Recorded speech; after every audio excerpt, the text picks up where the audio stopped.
Hi everyone. If you ask me what that day was like, I'll say, sunny. No, not even that, dazzlingly sunny, unrealistically festive, as if nature itself had decided to put on its Sunday best for my boy's birthday. Jacob was turning 7, Sam 5. They're only 2 days apart, so we always celebrated together. I remember Sarah fussing in the kitchen from 6 in the morning, making blueberry pancakes because that's the only thing both my boys would eat without complaining. I remember her humming something from an old Norah Jones record, and the sunlight tangled in her hair, turning it into molten gold. God, she was so beautiful that morning. I stood in the kitchen doorway, leaning against the frame, just watching her. Her thin wrists dusted with flour, the mole above her upper lip that always drove me crazy, the way she bit her lower lip when arranging berries on plates. Michael Bennett, she said without turning around, if you keep staring at me like that, I'll never finish cooking. She always felt my gaze on her skin. I'm just trying to remember this moment, I said then, so that when I'm old and feeble, I'll have something to look back on. She turned around, and there was so much love in her eyes it took my breath away. She came over, stood on her tiptoes, and kissed the corner of my mouth, leaving a flour mark on my cheek. We'll remember it together, she whispered. Old and feeble, on our porch, watching our great-grandchildren run around the yard. We didn't know then that eternity doesn't exist. Well, it does exist, but only for those who leave. Footsteps thundered from the bedroom, first heavy, then light. Jacob always burst in first, Sam waddled behind, still moving his legs in that funny toddler way. They stormed into the kitchen like little hurricanes, disheveled, sleepy, but already yelling. Presents, presents, where are the presents? Breakfast first, then presents, Sarah said sternly, but her eyes were laughing. She adored these morning wake-ups. While they ate pancakes, I watched them. Jake, my spitting image at that age, serious, thoughtful, even eating pancakes with a smart expression as if analyzing the process. Sam, his mother's shadow, Sarah's copy, with the same huge blue eyes, the same dimples, the same explosive personality. He'd already managed to get jam all over his pajamas. Samuel Bennett, Sarah exclaimed, I just washed those pajamas yesterday. Mommy, I didn't mean to. Sam gave her his signature puppy dog eyes, and Sarah melted. She could never stay mad at them for long. After breakfast, we had the gift ceremony. Jacob got a young chemist set. He dreamed of becoming a scientist like his favorite Uncle Robert, my father, who, by the way, had just defended his PhD in physics. And Sam got a huge stuffed dinosaur he named Chomper. Happiness spilled over. And now, Sarah announced solemnly when the excitement had subsided a little, we're going on a real adventure. The boys' eyes lit up. We're going to Redwood National Park. I continued. We'll sleep in a tent, roast hot dogs over a campfire, and look for dinosaur footprints. The screaming was so loud you could probably hear it 2 blocks away.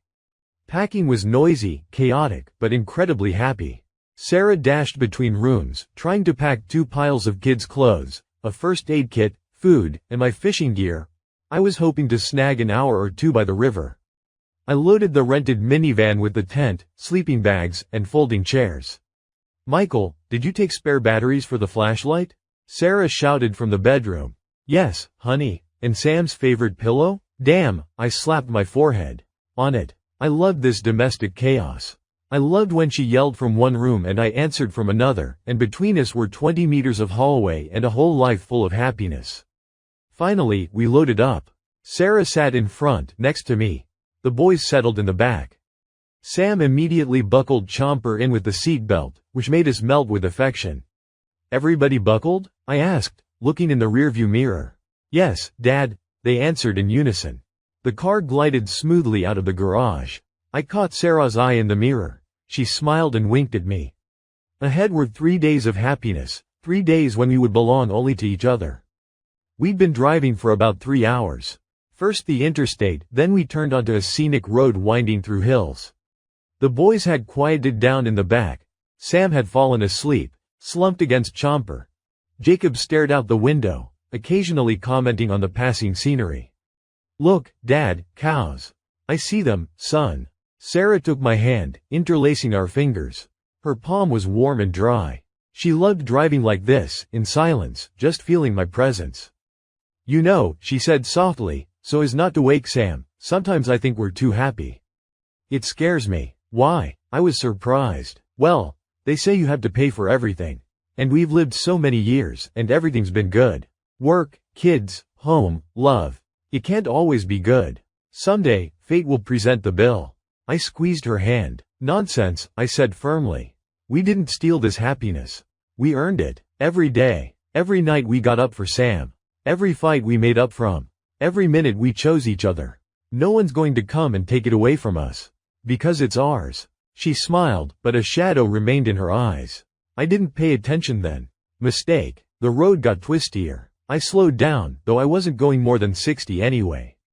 Ahead was a sharp curve, hidden by a rock outcropping. I turned my head slightly to look at the valley panorama Sarah had pointed out. And then it happened. I didn't even understand what happened at first. Just an impact. A deafening, all-consuming crash of metal, screeching brakes, my own scream. The world ceased to exist. Only pain and cacophony remained. The pickup truck appeared in our lane in an instant. I only had time to yank the wheel right, avoiding a head-on collision, but the impact hit the driver's side door. We spun, careened, the world outside the window blurring into a streak of trees, sky, and earth. I heard Sarah scream, the children cry, and then, silence.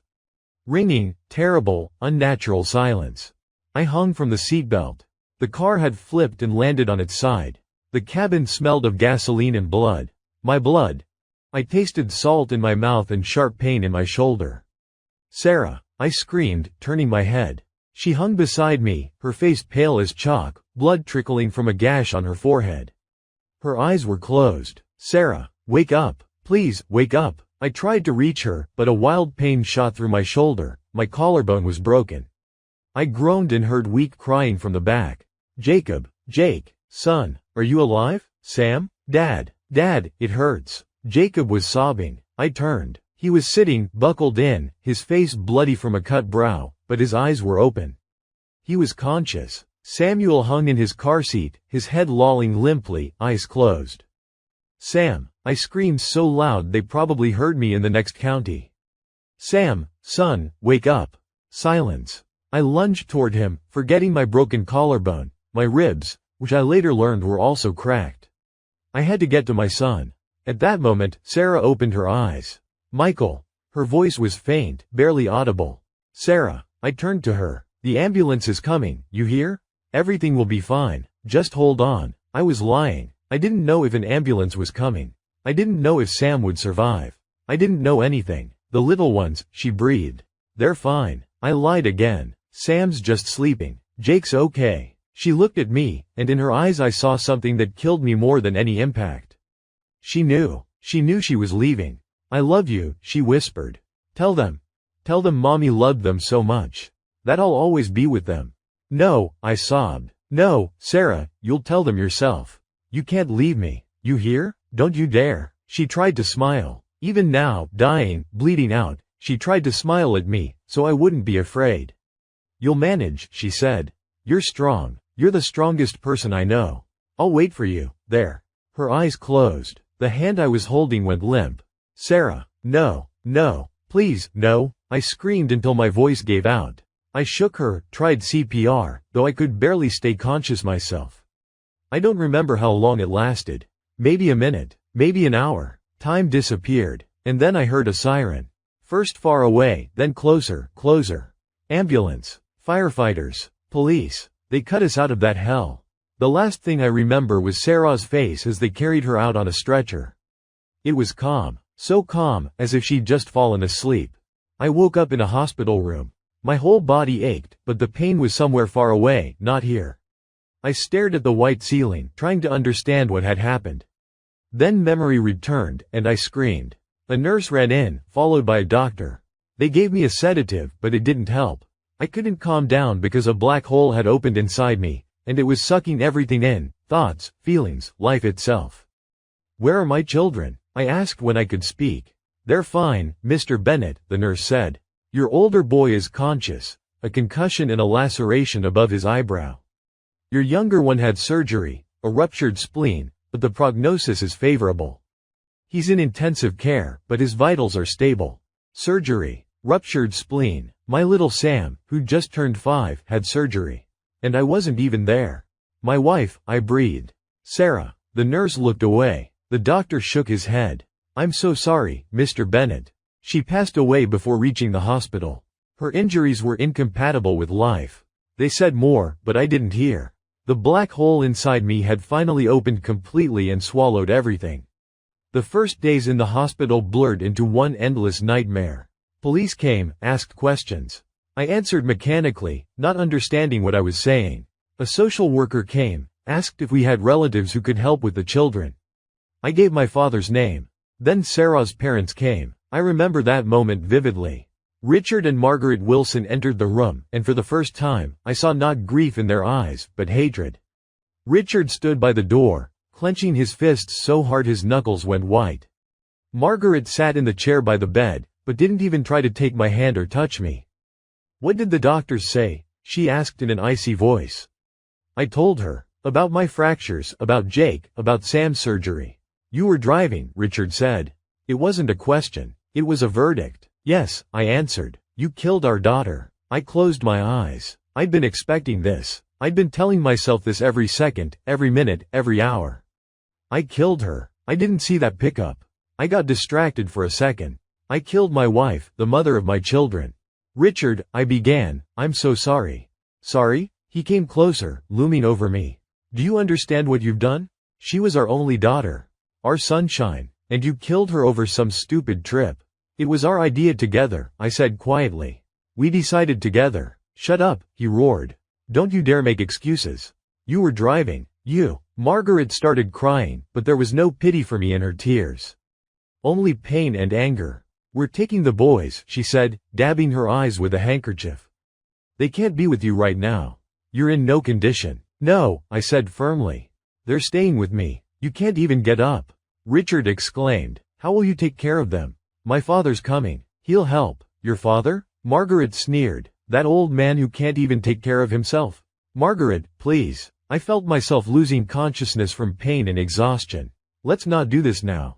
The children need stability. They need their home. The home you destroyed. Richard threw over his shoulder as they left. They left, and I was alone. The room was quiet, except for the beeping of the heart monitor. I stared at the ceiling and thought that they were right. I really had destroyed everything. A week later, I was discharged.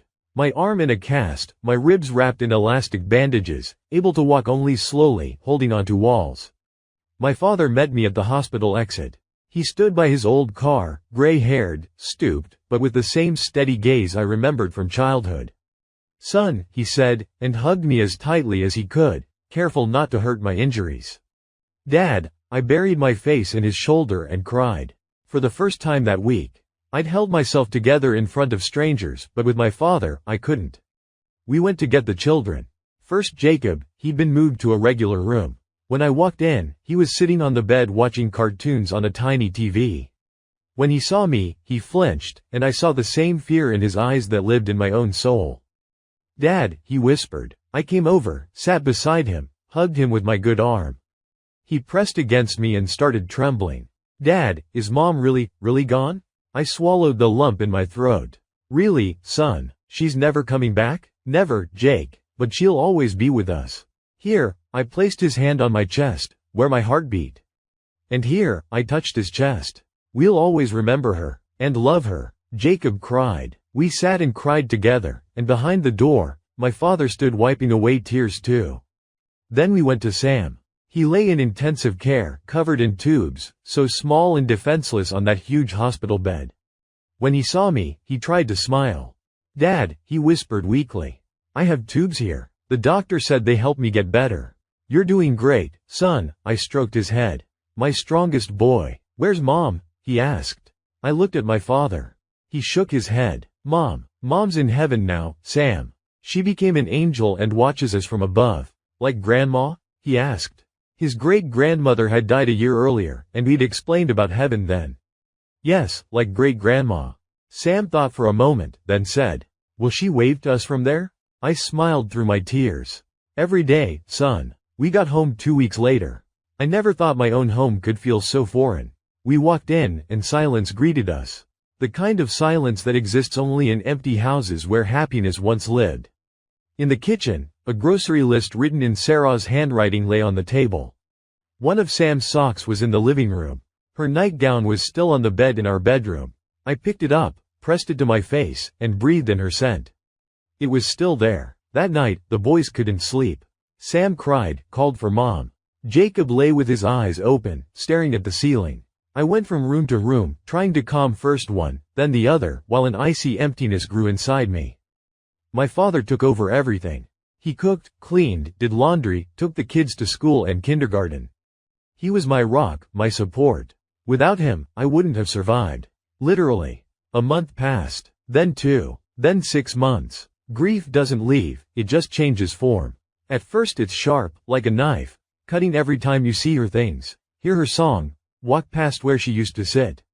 Then it becomes dull, aching, like an old wound that hurts when the weather changes. I went back to work after 3 months. Not because I wanted to, but because I had to support my family. Colleagues looked at me with pity, offered condolences, offered help. I nodded, thanked them, and retreated to my office where I could hide from everyone. Work became my salvation. I threw myself into it, took the most difficult projects, worked nights, weekends.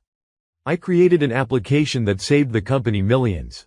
I got promoted, got a good position, a decent salary.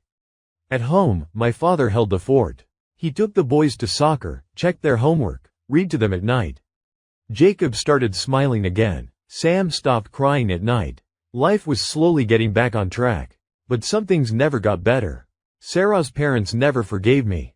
After the funeral, we tried to stay in touch, but every conversation ended in accusations.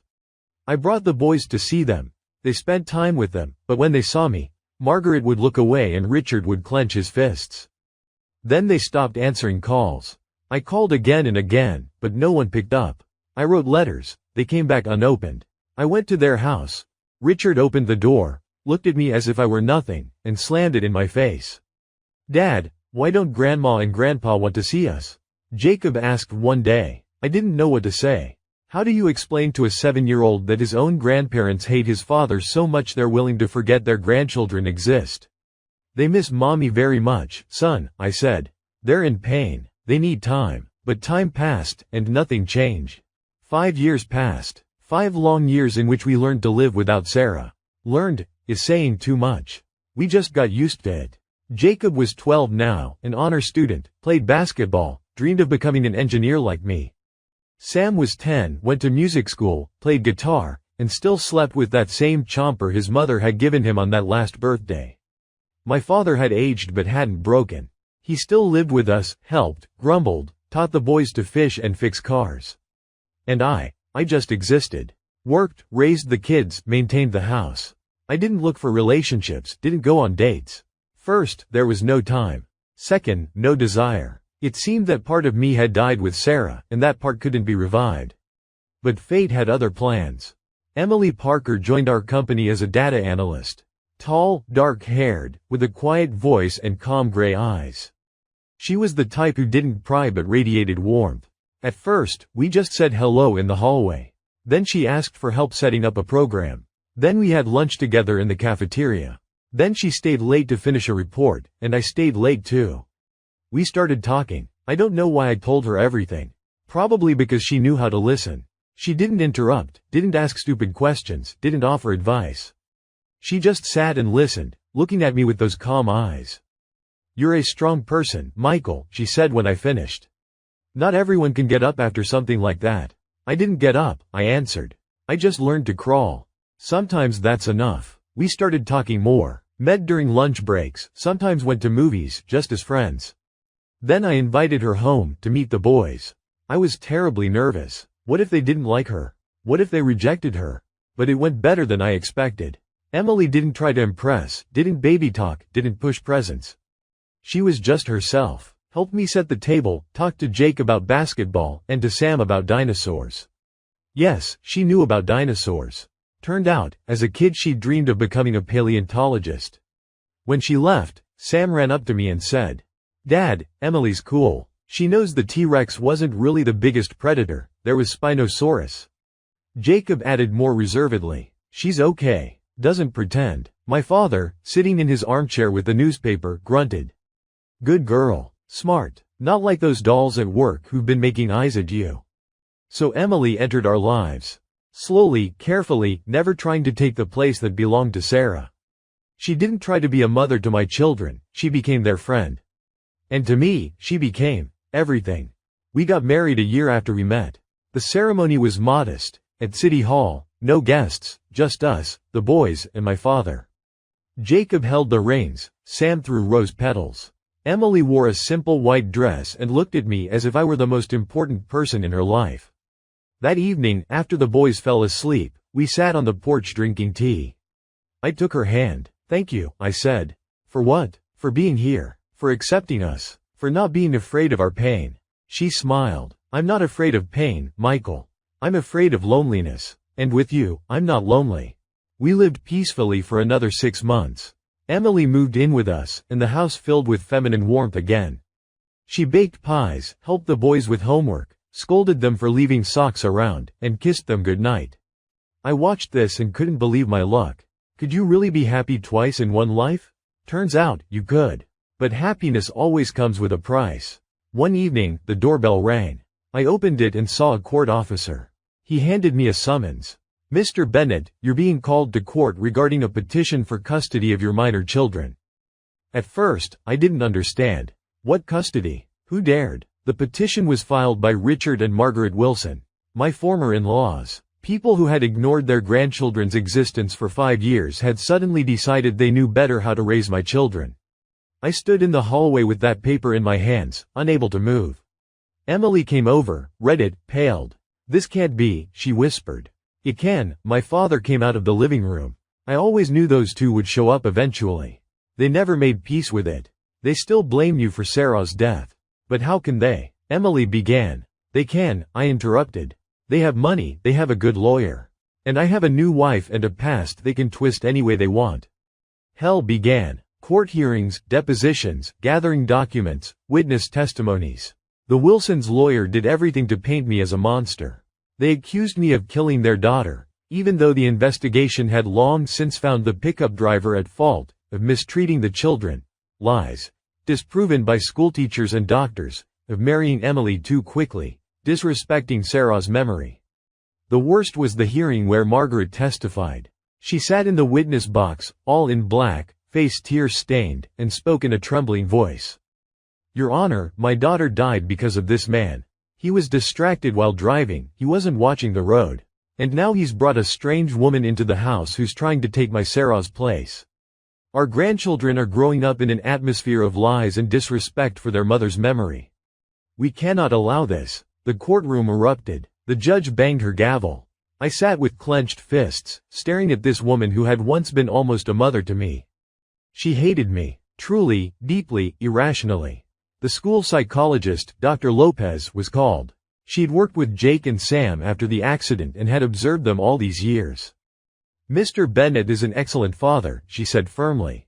"After the tragedy, he did everything possible to ensure the children received the psychological help they needed. He's always been involved in their lives, attended parent-teacher conferences, took interest in their achievements. The boys are deeply attached to their father. Separating them would cause irreparable harm." Then they called our neighbor, Mr. Garcia. He'd lived across from us for all 10 years we'd been there. "Michael?" he repeated when the lawyer asked. "He's the best father I know. Every weekend, he and the boys go fishing or camping. He built them a treehouse in the backyard you wouldn't believe. And his father, Robert, that man's a saint. Those kids want for nothing. And these," he nodded toward the Wilsons, "I haven't seen them here once in 5 years.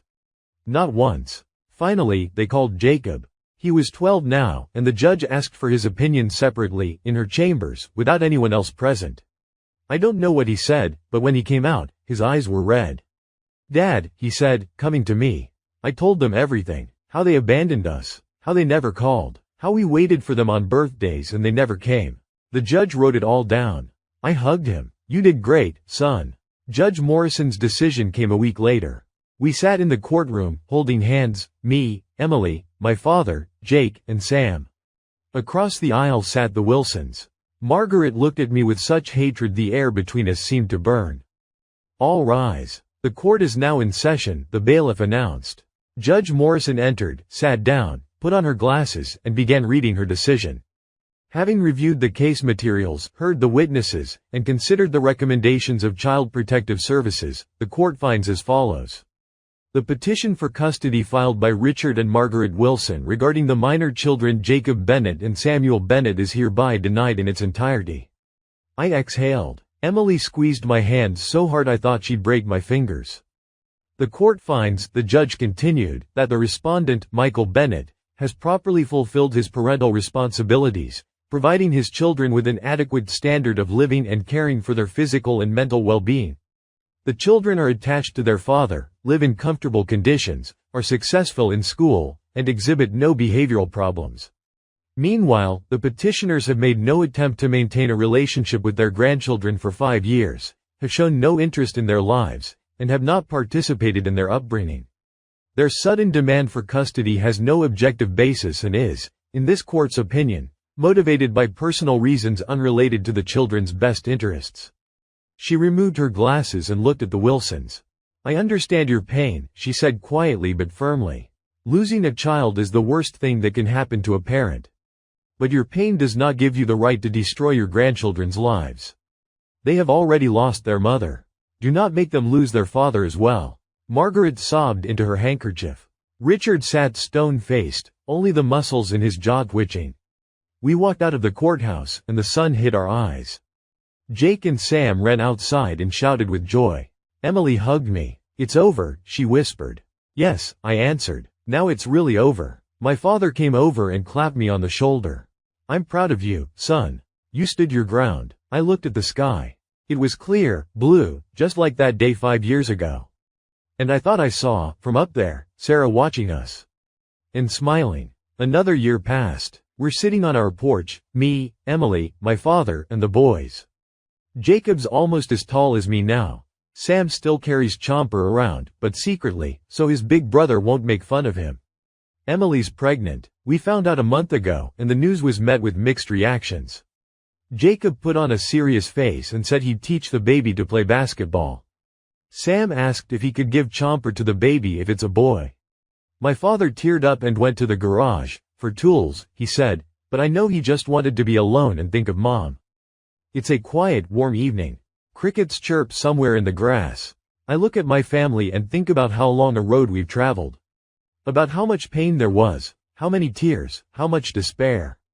And about how we survived after all. Not just survived, we've become happy again. Dad, Sam says, pulling me from my thoughts. Can we go to Mom's grave tomorrow? I want to show her my new drawings. Of course, son, I answer. We'll go tomorrow. Jacob looks up from his phone. I'm coming too. Emily takes my hand. I want to come too. If you don't mind. We don't mind, Jacob says seriously. Mom would want you to come. I look at them and feel warmth spreading inside me. Yes, life doesn't end with loss. It continues. In our children, in our memory, in our ability to love again. Somewhere in the house, the phone rings. No one gets up. We sit and watch the sunset, painting the sky pink and gold. Just like that morning, 5 years ago. Just like then, when everything was beginning. Only now it's a different beginning. Ours. Together. Forever.